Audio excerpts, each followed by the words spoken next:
In this video, I'll show you how to mask an image with multiple shapes in Illustrator. Create the shapes you want to use as a mask. I'll be using these orange shapes.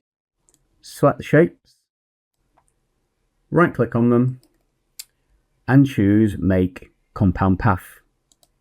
If you don't make a compound path, the image will only show in one of the shapes. Next, I'll be using this image. You can place in your own image by going to File, Place, and choosing an image from your computer.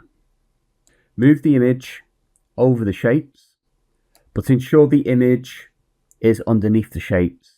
And you can do this by right-clicking on the image, choosing Arrange, and Send to Back. Now select the image and the shapes. I'll do this by clicking and dragging over them. Right-click and choose Make Clipping Mask. And that's it. Your image is masked with multiple shapes.